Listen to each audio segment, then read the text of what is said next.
Hello and welcome to another episode of Books and Coffee. Hubungan diplomatik Indonesia-Israel. Ternyata berita tersebut hoax. Tapi bagaimana jika benar? Apa pengaruhnya? Apa kerugiannya? Apa keuntungannya? Mari kita saksikan.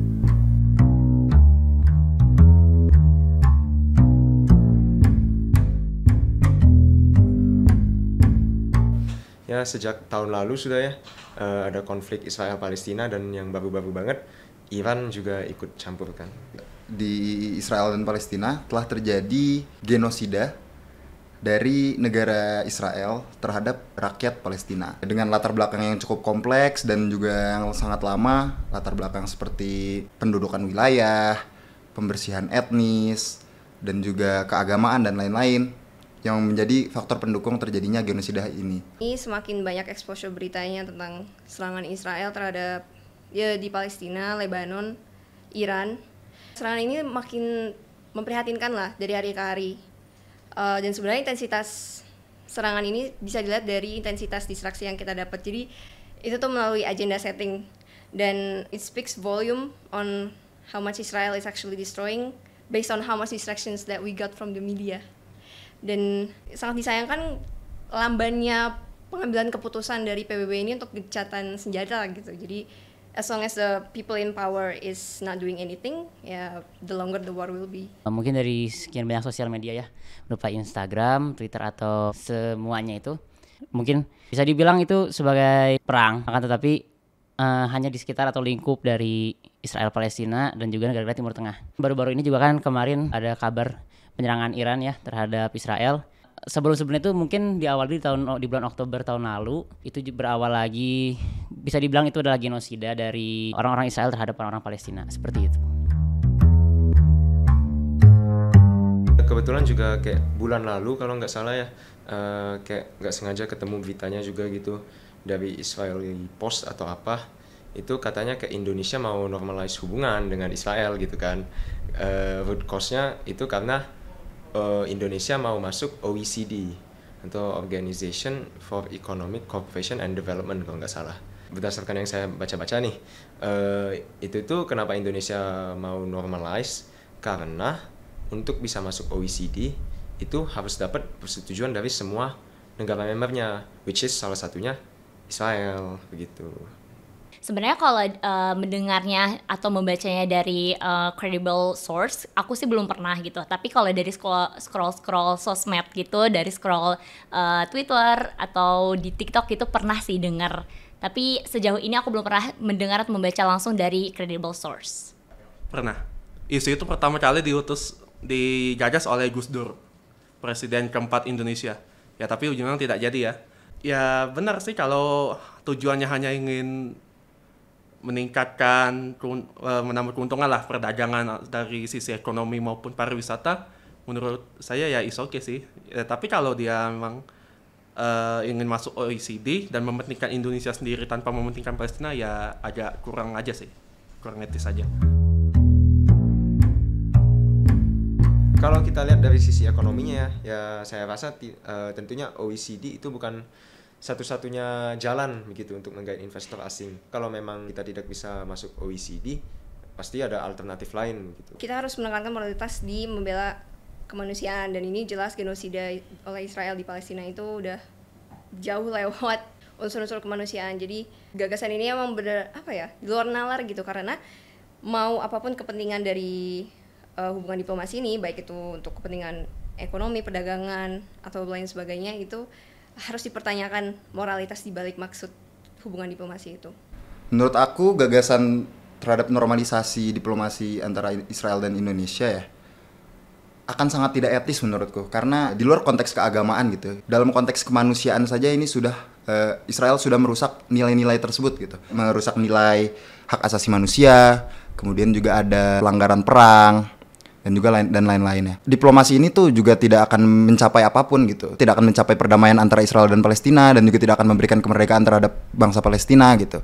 Masih banyak hal yang bisa dilakukan untuk mencapai hal tersebut. Contoh aksi protes, kemudian juga ada aksi boikot yang baru-baru ini sering kita lakukan gitu. Jadi menurutku ada banyak hal yang lebih baik dilakukan dibandingkan melakukan diplomasi Israel dan Indonesia yang menurutku tidak etis.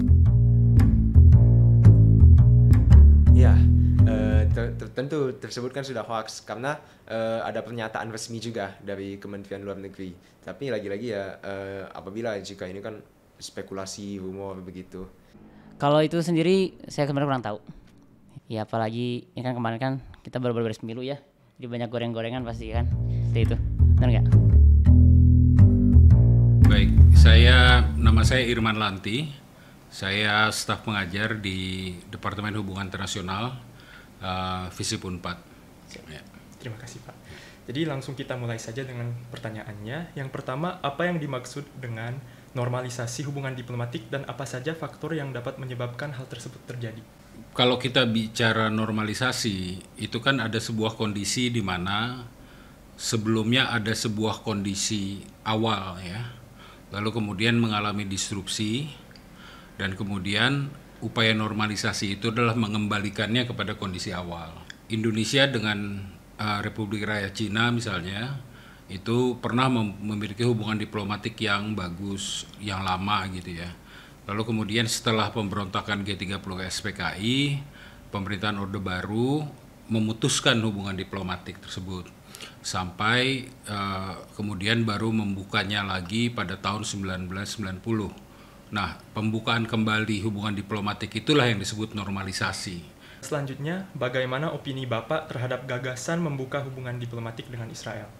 Ceritanya agak panjang ya, jadi Indonesia itu harus dalam kebijakan luar negerinya selalu bertumpu kepada apa yang diamanatkan oleh Undang-Undang Dasar kita. Dan Undang-Undang Dasar kita itu mengamanatkan bahwa kita harus mengupayakan kemerdekaan, perdamaian abadi dan keadilan sosial.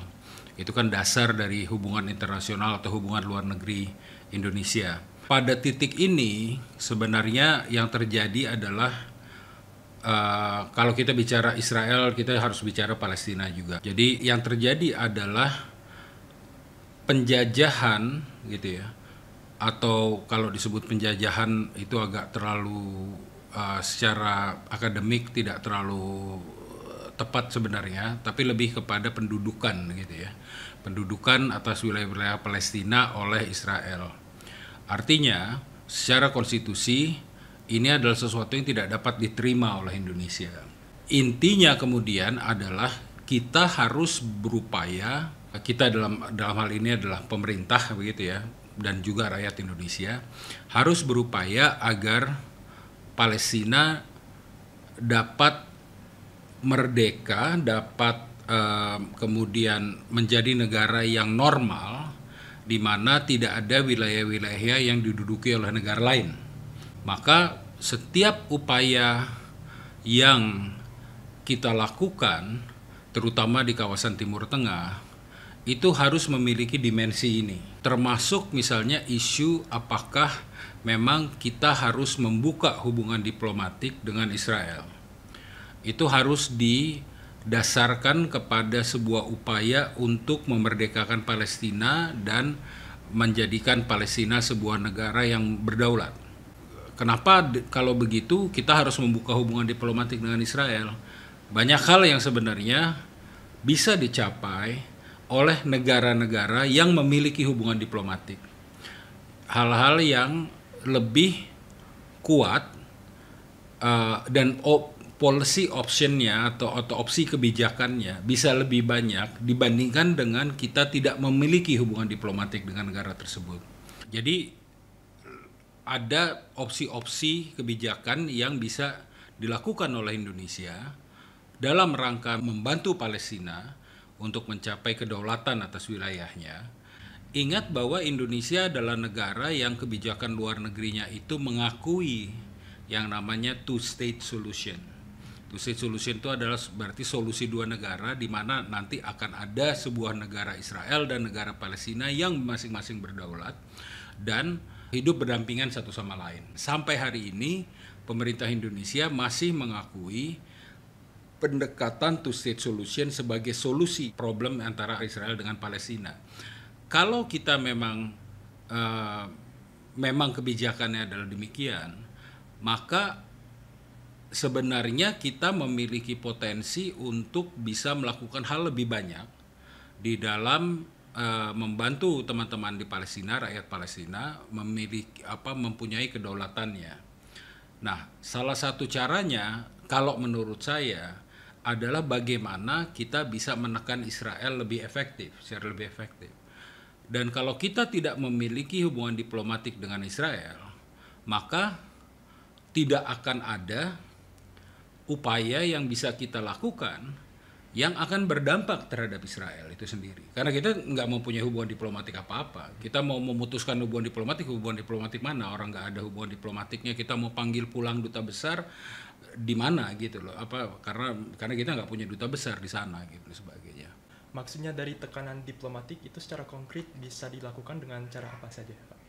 Itu biasanya adalah gradasi ya. Jadi kalau masih ringan ketidakpuasannya biasa kita kirim kawat protes. Tapi kalau misalnya itu tetap bereskalasi kembali, maka yang kita lakukan adalah memanggil pulang biasanya duta besar untuk berkonsultasi. Kalau misalnya lebih kita tidak puas lagi, maka kemudian bisa dieskalasi lagi dengan katakan misalnya tidak menempatkan dubes di sana. Jadi ada kedutaannya masih, tapi kemudian tidak ada dubesnya gitu loh, seperti itu. Lalu yang terakhir adalah ya menutup hubungan diplomatik, memanggil pulang seluruh staf yang ada di sana gitu, seperti itu. Dan biasanya dalam tata krama hubungan internasional, tata krama hubungan diplomatik, pihak yang mendapatkan aksi tersebut itu biasanya tahu bahwa negara ini tidak puas, berarti ini ada permasalahan gitu, misalnya gitu, sesuai dengan tingkatan yang tadi gitu, seperti itu. Bagaimana normalisasi hubungan diplomatik antara Indonesia dan Israel dapat mempengaruhi dinamika politik di kawasan tersebut, terutama dalam konteks konflik Palestina-Israel? Kalau dalam pandangan saya, hubungan diplomatik Indonesia dengan Israel itu jangan dipandang dalam sebuah isolasi, gitu ya. Dia harus selalu dipandang sesuai dengan upaya Indonesia untuk membantu perjuangan rakyat Palestina. Kita sudah membantu perjuangan rakyat Palestina itu dari lama. Apa hasilnya? Ya, sampai hari ini kita masih menyaksikan langkah yang sama. Apakah kemudian kita membuka hubungan diplomatik langsung Palestina mendapat kemerdekaan? Enggak juga. Karena isu ini rumit gitu ya. Isu ini agak rumit di sana. Jadi tapi paling tidak kita sebagai bangsa dan sebagai salah satu negara terbesar di dunia memiliki ruang yang dimana kita bisa mainkan untuk membantu perjuangan rakyat Palestina. Sekarang saya cuma mau mendeskripsikan begini. Dengan tidak ada hubungan diplomatik, apakah Indonesia dan Israel itu berdagang? Tidak. Berdagang. Perdagangannya besar. Volume perdagangan antara Indonesia dengan Israel itu tercatat di BPS dan itu cukup besar. Saya lupa figurnya, tapi bisa dicek.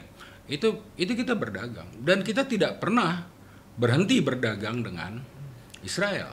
Tapi perdagangannya dilakukannya seperti apa caranya? Perdagangan dilakukan melalui negara ketiga. Jadi manfaatnya itu tidak langsung kepada kita.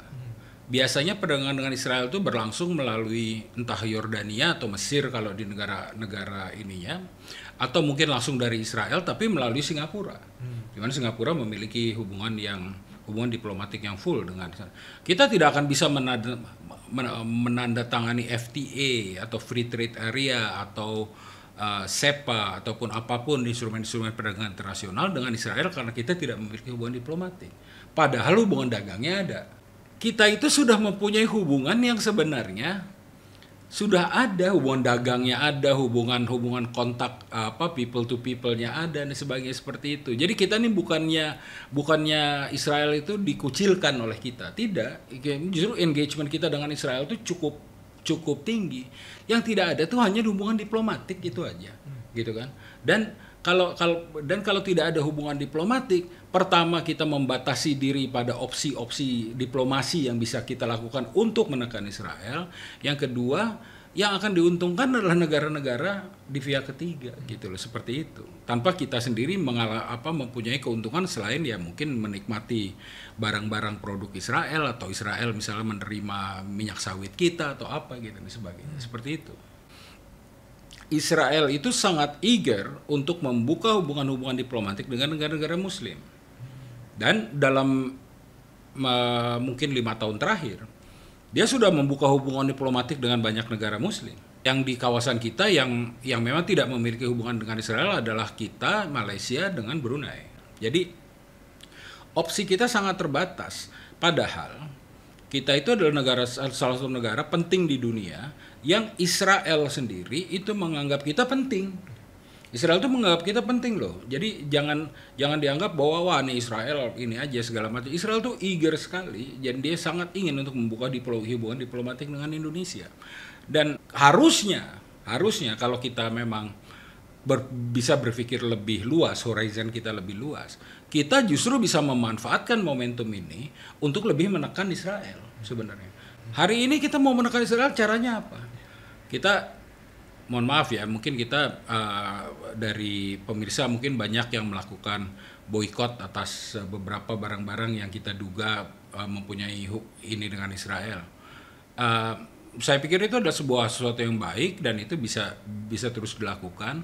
Tapi mohon maaf, efeknya terhadap Israel itu kecil sekali. Itu tidak menimbulkan sebuah tekanan kepada Israel. Jauh lebih membuka tekanan kalau misalnya kita panggil pulang dubes kita misalnya. Kalau misalnya memang kita ada hubungan diplomatik, itu jauh lebih kuat tekanannya. Nah, mudah-mudahan kita bisa berpikir dari sebuah kerangka berpikir yang bahwa perjuangan memerdekakan rakyat Palestina itu sudah dilakukan puluhan tahun dengan hasil yang sangat terbatas. Yang kedua adalah bahwa Indonesia itu memiliki peran yang bisa dimainkan secara lebih aktif sebenarnya pada penyelesaian masalah Palestina-Israel ini. Tapi yang ketiga problemnya adalah dengan tidak memiliki hubungan diplomatik, kita membatasi diri kita sendiri atas opsi-opsi yang akan kita punyai. Jadi jangan kemudian kita persepsikan bahwa memiliki hubungan diplomatik dengan Israel itu adalah memenangkan Israel. Justru tidak. Justru itu adalah memiliki amunisi yang jauh lebih banyak untuk mendorong agar supaya Israel itu tidak bertindak seperti yang tindakan yang mereka lakukan terhadap rakyat Palestina. Artinya kita justru dengan membuka hubungan dengan Israel, justru kita lebih bisa membantu rakyat Palestina secara lebih aktif. Terima kasih banyak, diskusi hari ini sangat menarik sekali. Terima kasih.